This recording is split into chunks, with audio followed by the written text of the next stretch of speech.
আসসালামু আলাইকুম, স্বাগতম বিবিসি সংবাদে। আমি মোহাম্মদ রাকিব। আজকের সব আন্তর্জাতিক খবর নিয়ে হাজির হয়েছি। শুরুতেই জানিয়ে দিব সংবাদ শিরোনাম, তারপর বিস্তারিত। হরমুজ প্রণালীতে মাইন বসাচ্ছে ইরান, চরম পরিণতির হুমকি ট্রাম্পের। সুর নরম হল ইসরায়েলি মন্ত্রীর, বললেন অন্তহীন যুদ্ধ চাই না। হরমুজ প্রণালী দিয়ে জাহাজ নেবার দাবি মার্কিন মন্ত্রীর, কিছুক্ষণ পরেই পোস্ট ডিলিট। তীব্র হামলার মুখেও ভাঙেনি ইরানের জাতিগত ঐক্য। মোজতবা খামেনিকে সমবেদনা জানিয়ে পাকিস্তান প্রধানমন্ত্রীর চিঠি। আসসালামু আলাইকুম, স্বাগতম জানাচ্ছি বিবিসি সংবাদে। আমি মোহাম্মদ রাকিব। এতক্ষণ শুনছিলেন সংবাদ শিরোনাম, এবার বিস্তারিত পর। হরমুজ প্রণালীর বর্তমান পরিস্থিতি এবং সেখানে ইরানের মাইন বসানোর খবরের প্রেক্ষিতে তৈরি হওয়া আন্তর্জাতিক উত্তেজনা, যার জেরে মার্কিন যুক্তরাষ্ট্রের সাবেক প্রেসিডেন্ট ডোনাল্ড ট্রাম্প এক কড়া বার্তা দিয়েছেন। হরমুজ প্রণালী, যা পারস্য উপসাগর এবং ওমান উপসাগরকে যুক্ত করেছে, এটি কেবল একটি সাধারণ জলপথ নয়, বরং পুরো বিশ্বের অর্থনীতির এক বিশাল লাইফলাইন হিসেবে পরিচিত। কারণ প্রতিদিন বিশ্বজুড়ে ব্যবহৃত মোট জ্বালানি তেলের প্রায় ২০ থেকে ৩০% এই সংকীর্ণ পথ দিয়েই পরিবাহিত হয়।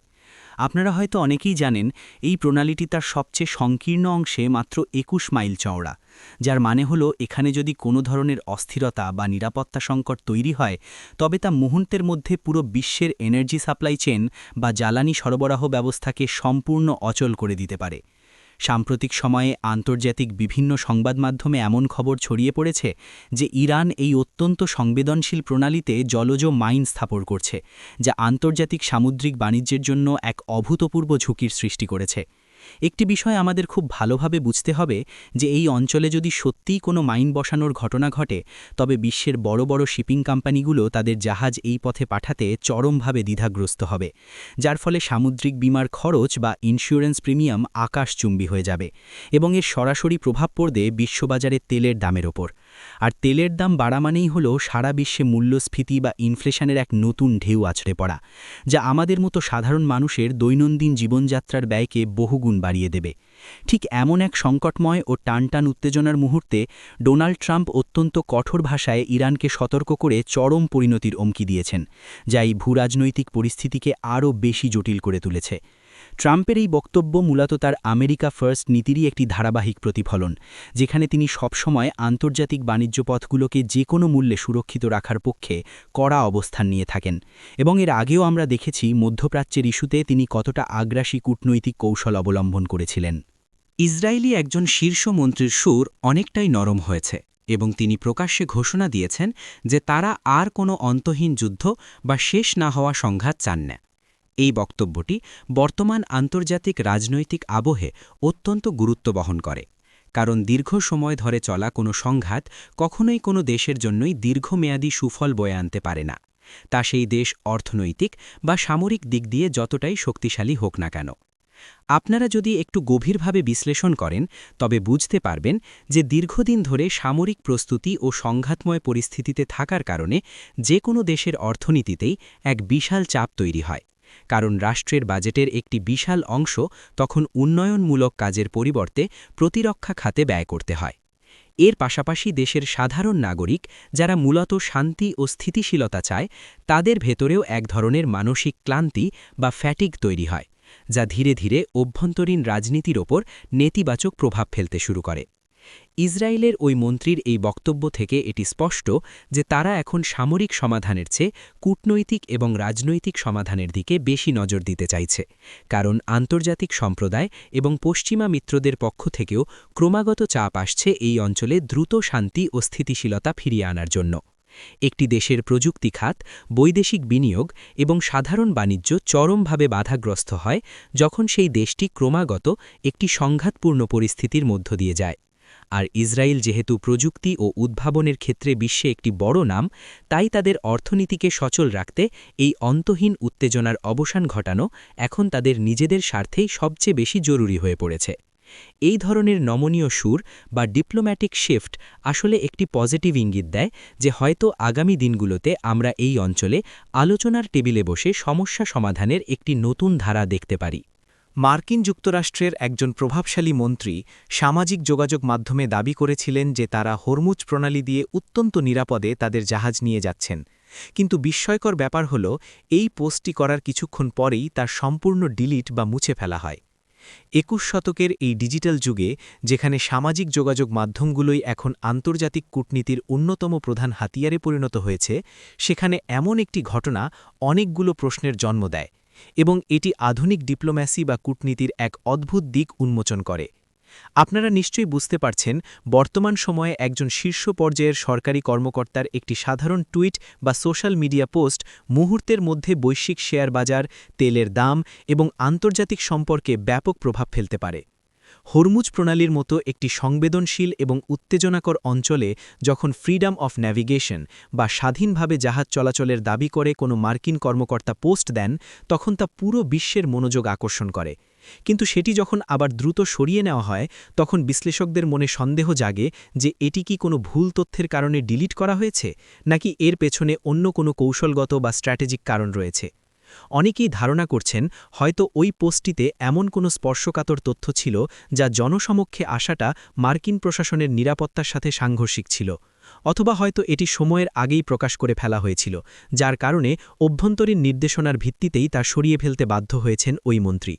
আবার আন্তর্জাতিক সম্পর্কের অনেক বিশ্লেষক মনে করেন যে এটি এক ধরনের সাইকোলজিক্যাল ওয়ারফেয়ার বা মনস্তাত্ত্বিক কৌশলের অংশও হতে পারে, যেখানে প্রতিপক্ষকে একটি বার্তা দিয়ে আবার তা মুছে ফেলা হয় শুধুমাত্র একটি বিভ্রান্তি বা ধোঁয়াশা তৈরি করার জন্য।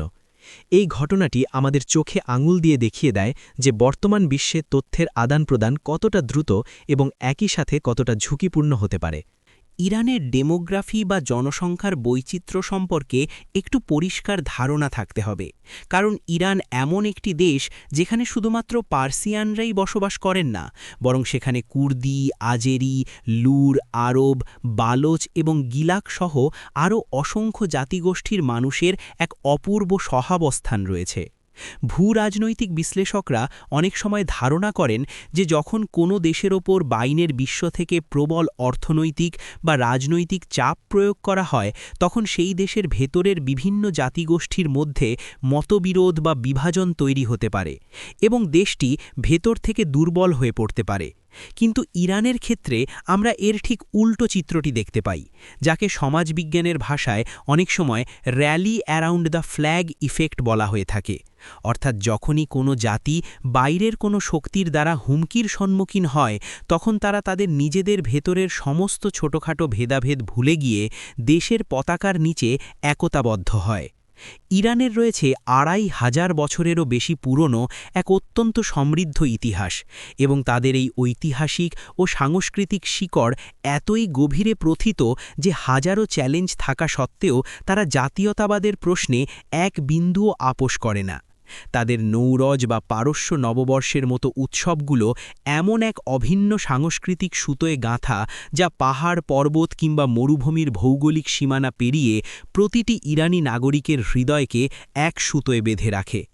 বাইরের বিশ্বের অনেক দেশ যখন বিভিন্ন স্যাংশন বা নিষেধাজ্ঞার মাধ্যমে ইরানের অর্থনীতিকে পঙ্গু করে দিয়ে তাদের ভেতরে অস্থিরতা তৈরি করার চেষ্টা করেছে, তখন সাধারণ মানুষ হয়তো সাময়িক অর্থনৈতিক কষ্টে ভুগেছেন, কিন্তু এর ফলে তাদের জাতীয় ঐক্য কখনোই ফাটল ধরেনি, বরং দেশের সার্বভৌমত্ব রক্ষার প্রশ্নে তারা আরও বেশি দৃঢ় প্রতিজ্ঞ হয়েছেন।